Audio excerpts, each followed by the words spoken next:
जय हिंद विद्यार्थियों। मैं आर के विद्यार्थी फ्रॉम साइंस वर्ल्ड गिरिडीह। आज के इस सेशन में हम लोग क्लास 11 के हॉर्नबिल बुक का पहली जो पोयम है या फोटोग्राफ, उसको हम लोग लाइन बाय लाइन स्टडीज करेंगे। यह फोटोग्राफ जो कविता है, यह कविता शर्ले टोल्सन के द्वारा लिखी गई एक कविता है। ठीक है, अगर मैं बातचीत करूं इस कविता के बारे में तो यह बहुत ही प्यारा सा कविता है, जिसमें से चर्चा किया गया है एक रिलेशन को। एक रिलेशन इट मीन्स एक संबंध को दिखलाया गया है, और वह संबंध किसके बीच का है? एक कह सकते हो मदर एंड डॉटर के बीच का, मदर एंड डॉटर का बीच का। और उसका जो पूरी तरह से करेक्शन है वह एक फोटोग्राफ से है। किससे है? फोटोग्राफ से है। अगर मैं फोटोग्राफ के बारे में बातचीत करूं तो फोटोग्राफ एक ऐसा टर्म है, एक ऐसा शब्द है जो आज के डेट में हर एक बच्चा परिचित है। क्यों?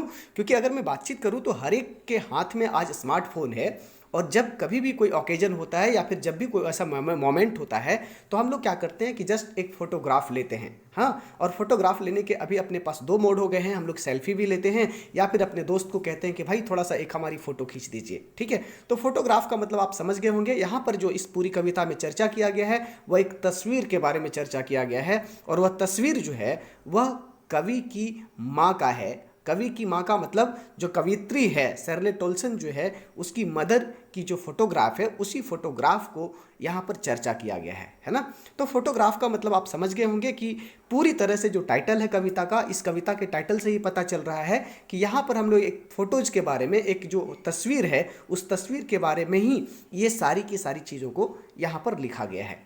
वो जो तस्वीर है उसी तस्वीर से रिलेटेड सारी चीज़ों को यहाँ चर्चा किया गया है। ठीक है, और वह तस्वीर किसकी है? शर्ले टोल्सन की मदर की है। अब यहाँ पर देखना यह है कि यह जो फोटोग्राफ है वह शर्ले टोल्सन ने इस कविता का नाम फोटोग्राफ क्यों दिया, क्यों उन्होंने इस कविता को लिखा। तो जब तक हम लोग पूरी तरह से इस पोयम को ना जान लें, सारी चीज़ें स्पष्ट नहीं हो पाएगी। तो मैं आपको पूरी तरह से लाइन बाय लाइन समझाने का प्रयास करूंगा। आप अंत तक बने रहें। मैं विश्वास दिलाता हूं कि अगर आप अंत तक वीडियोज में बने रहते हैं तो आपकी हर एक डाउट्स, हर एक concept step to step clear हो जाएंगे। ठीक है, और एक ऐसे तरीके से आपके कॉन्सेप्ट क्लियर होंगे कि आप लॉन्ग लास्टिंग तक इस पोयम के हर एक चीज़ों को बेहतर तरीके से याद रख सकेंगे। तो चलिए स्टार्ट करते हैं हम लोग लाइन बाय लाइन पढ़ने के लिए। तो मैं आपको बता दूं कि इस पूरी कविता को में 3 फेज हैं। कितने फेज हैं? 3 फेज। 3 फेज का मतलब है कि इस कविता में दिखलाया गया है बचपन को, फिर यंग स्टेज को एंड डेथ को। तो टोटल कितने फेज दिखलाए गए हैं? 3 फेज है इस कविता का। पहले फेज में हम लोग चाइल्डहुड के बारे में चर्चा करेंगे। सेकेंड जो फेज है उसमें एडल्टहुड के बारे में चर्चा किया गया है, एंड थर्ड जो फेज है जिसमें डेथ के बारे में चर्चा किया गया है। तो पहले फेज से हम लोग स्टार्ट करते हैं। देखिए कहता है, the cardboard shows me how it was. कहता है कि कार्डबोर्ड का मतलब मैंने यहाँ पर लिखा है कि आपकी सहूलियत के लिए जो डिफिकल्ट वर्ड है उसका हिंदी भी मैंने बगल में ही लिख दिया है ताकि आपको ढूंढना नहीं पड़े। तो कहता the cardboard shows me how it was. कहता है जो तस्वीर है वह तस्वीर मुझे दिखाती है। तस्वीर मुझे दिखाती है। ये बात कौन कह रही है? शर्ले टोल्सन। शर्ले टोल्सन कहती है कि जो तस्वीर है हमारे पास वह तस्वीर जो है मुझे दिखाती है।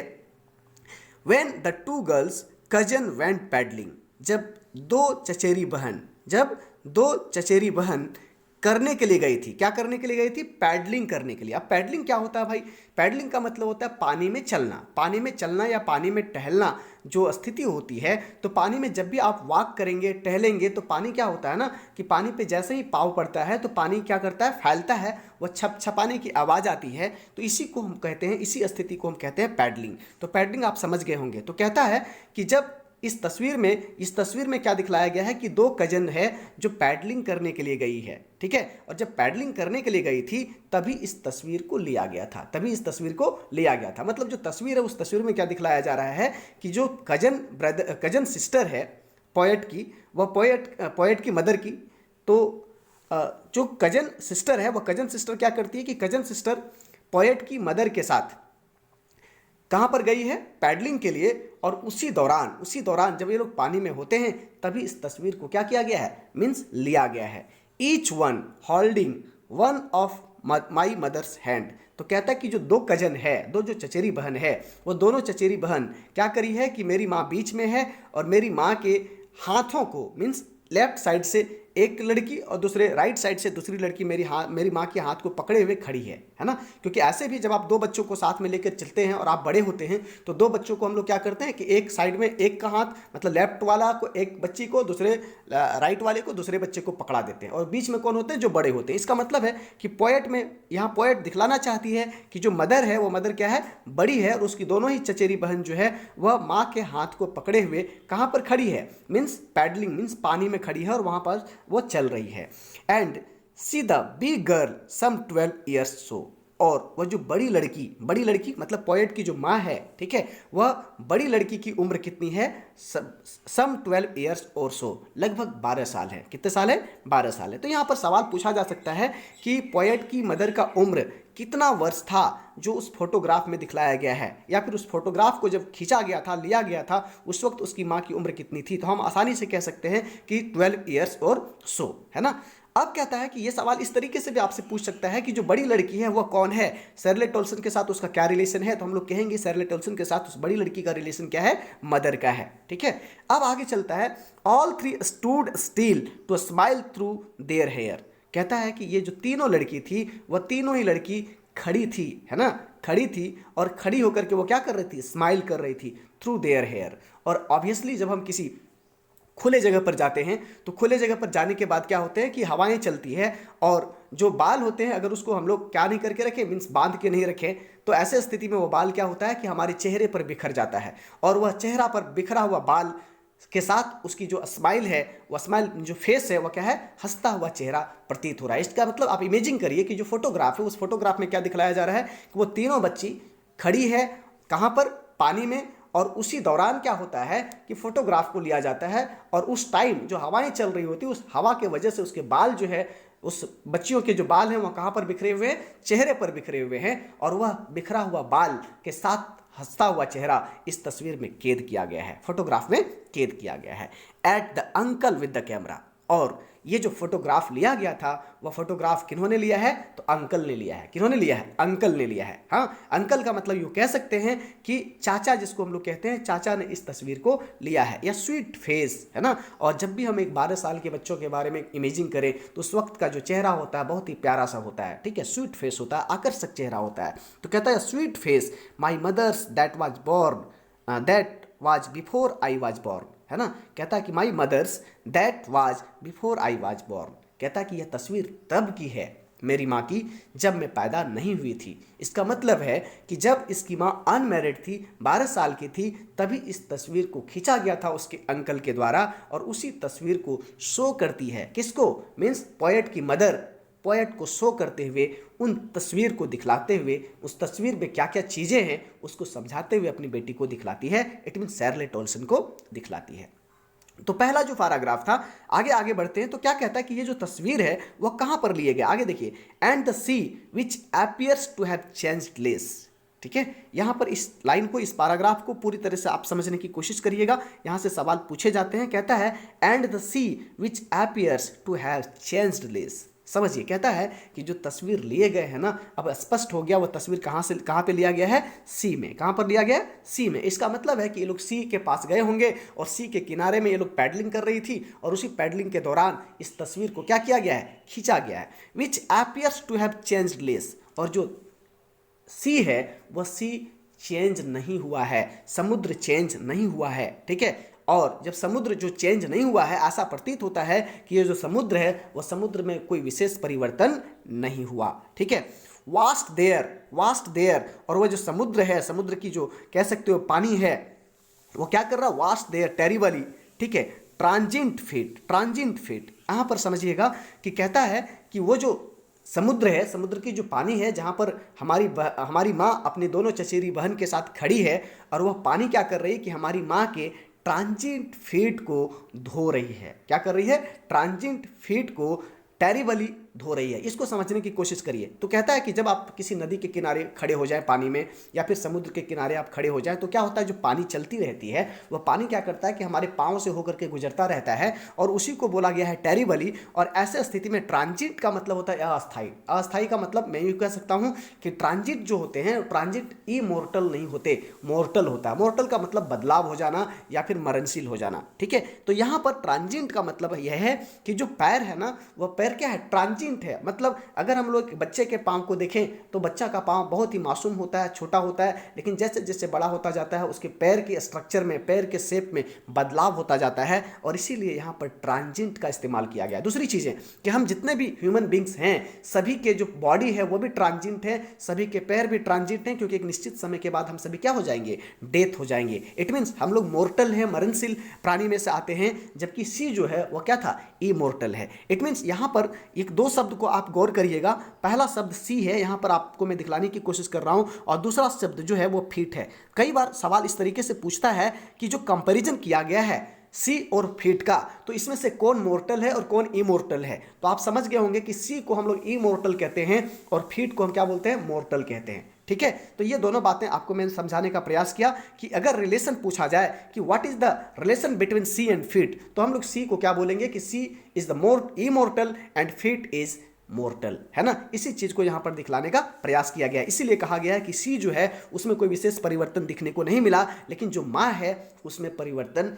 मिले, क्योंकि उनके जो पैर थे वह ट्रांजिएंट था, है ना। अब अगला जो पैराग्राफ है उस पैराग्राफ पे हम लोग चलते हैं। इस पैराग्राफ में हम लोग देखने की कोशिश करते हैं, क्योंकि पहला जो पैराग्राफ था उस पैराग्राफ में क्या चर्चा किया गया है, उसमें चर्चा किया गया है माँ की चाइल्डहुड के बारे में, मदर की चाइल्डहुड के बारे में। अब इसके आगे जब हम लोग बढ़ते हैं तो देखिएगा सेकंड जो फेज है, इस सेकंड फेज में क्या क्या चर्चाएं की गई है। सम 20-30 ईयर्स लेटर, कहता है कि कुछ 20-30 वर्ष बाद, 20-30 सालों बाद, she had laughed at the snapshot, है ना, वह उसकी माँ जो है उस स्नैपशॉट को देख करके, उस तस्वीर को देख करके क्या करती है, हंसती है। नहीं, सी और कहती है कि देखो देखो, है ना, बेटी एंड डॉली, हमारे बगल में जो दोनों लड़की खड़ी है, एक का नाम बेटी है और दूसरे का नाम डॉली है ना। आपसे सवाल पूछा जाता है हु इज बेटी एंड डॉली, तो हम लोग क्या बोलेंगे, कजन, है ना, कजन ऑफ शर्ले टोल्सन्स मदर। नहीं, शर्ले टोल्सन्स की जो माँ है उसकी कजन है, और उनके कजन का नाम बेटी एंड डॉली है। ठीक है, she would say and look how they, कहता है कि देखो, है ना, और वो लोग जो हैं वह कैसे थे, उस वक्त हम लोग कैसे दिखते थे, dressed us for the beach, है ना। कहता है कि जब हम लोग गए थे समुद्र के किनारे तो हम लोगों को किस तरीके से तैयार किया गया था, कैसे ड्रेस्ड अप किए गए थे, कौन से कपड़े पहनाए गए थे, ये सारी चीज़ों को आप देख सकते हैं, है ना। याद करिए कि आपकी भी एक बचपन की तस्वीर होगी, अगर उस तस्वीर को आप देखेंगे ना, और आपकी उम्र अगर आप 17, 18, 19 साल के हो गए होंगे और आपकी तस्वीर अगर 7, 8, 10 सालों का होगा, तो उस तस्वीर को देख करके ऐसे ही हम लोगों के पास हंसी आ जाती है, क्योंकि उस तस्वीर पर हम लोग बिलीव ही नहीं करते कि हमारा चेहरा या फिर हमारा जो ड्रेस होगा या फिर हमारा जो स्टैंडर्ड ऑफ लिविंग होगा यह इस तरह का रहा होगा। नहीं, द सी हॉलीडे, कहता वह जो दिन था जब यह तस्वीर को लिए गए थे, यह तस्वीर सी हॉलीडे का एक वक्त था जब हम लोग क्या किए थे, किसी के बगल जर्नी करने के लिए गए थे, और उसी दौरान इस तस्वीर को क्या किया गया था, खींचा गया था अंकल के द्वारा। Was her past mine is her laughter, कहता है कि अब माँ के लिए वह जो तस्वीर था वह पास्ट की मेमोरी थी, है ना। माँ के लिए वह जो तस्वीर थी वह क्या थी, पास्ट की मेमोरी थी। इसकी मतलब है कि उसकी माँ की उम्र जब 12 साल थी तब वह तस्वीर लिया गया था, और कुछ 20-30 वर्षों के बाद वह तस्वीर उसके हाथ में आती है, तो कहीं ना कहीं वह जो तस्वीर दिख रहा था वह गुजरे हुए पलों का सीन को तरोताज़ा कर रहा था, उन पलों को याद कर रहा था। इट मीन्स वह जो पल था, वह तस्वीर में दिखलाए गए जो समय थे, क्षण था, वह उसकी माँ के लिए पास्ट था। माइन इज हर लाफ्टर, ठीक है। और अगर हम लोग बातचीत करें तो मेरे लिए लाफ्टर थी, खुशी थी, बहुत रे, ठीक है। लेकिन अब बदलाव हो गया था। क्या हो गया था, दोनों में बदलाव हो गए थे। मीन्स माँ की जो मेमोरी थी वो पास्ट थी, और मेरी भी जो लाफ्टर थी, है ना, मेरी भी जो लाफ्टर थी, मेरी भी जो हंसी थी, with the laboured ease of loss, ठीक है। बहुत ही मुश्किल से हमने उसे भुलाया, बहुत ही मुश्किल से हमने उसे भुलाया। इसका मतलब यहाँ पर चर्चा कर रहा है कि माँ के लिए वह तस्वीर जो थी वह पास्ट थी, लेकिन शर्ले टोल्सन के लिए वह लाफ्टर जो थी, वो जो हंसी थी, वह भी पास्ट हो गई थी। इट मीन्स यहाँ सवाल पूछा जाता है कि जो उसकी माँ के लिए, शर्ले टोल्सन की माँ के लिए पास्ट क्या था, तो पास्ट हम लोग फोटोग्राफ बोलेंगे, या फिर उसकी जो तस्वीर थी वह था, या फिर सी हॉलीडे उसके पास्ट था। और अगर हम लोग इसके बारे में बातचीत करें, शर्ले टोल्सन के बारे में बातचीत करें, तो जो हंसी थी वह उसके लिए बीती हुई पल थी, ठीक है। बहुत रे with the laboured ease of loss, कारण क्या था कि उनकी माँ का डेथ हो गया था। किनकी माँ का, शर्ले टोल्सन की मदर की डेथ हो गई थी, इसीलिए पोएट के लिए उनकी जो लाफ्टर है वो पास्ट हो गया था, और सी हॉलीडे किसके लिए, शर्ले टोल्सन की मदर के लिए पास्ट हुआ था। ठीक है, आगे कहता है now she has been dead nearly as many years. कहता है कि अगर मैं बातचीत करूं अपनी मदर के डेथ के बारे में, तो माँ के मरे हुए वर्षों हो गए। ठीक है, एज दैट गर्ल लिव्ड, है ना। कहता है कि कितने वर्ष हो गए, जितने वर्ष उस तस्वीर में थे। उस तस्वीर को कितने वर्ष की उम्र में खिंचाया गया था, 12 साल की उम्र में खिंचाया गया था।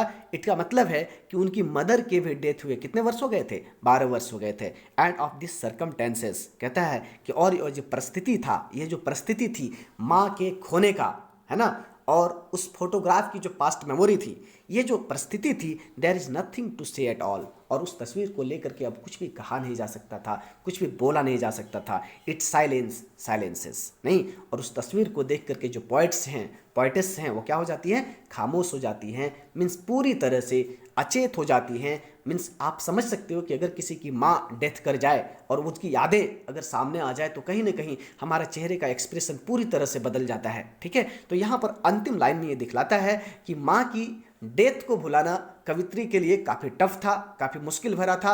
लेकिन एक निश्चित समय के बाद, क्योंकि उसकी डेथ किए हुए 12 वर्ष हो गए थे, और हम लोग जानते हैं कि जब कोई इस दुनिया से चला जाता है तो धीरे धीरे हम उसके ख्यालों को भूलते चले जाते हैं। लेकिन पुनः कभी वो परिस्थिति आती है तो हम लोग पुनः ही क्या हो जाते हैं, भावुक हो जाते हैं। तो अंत में जो पोइटेस हैं, जो कवित्री हैं शर्ले टोल्सन, वो क्या हो जाती है, खामोश हो जाती है। उनके मुंह से कोई शब्द नहीं निकलते हैं, है ना।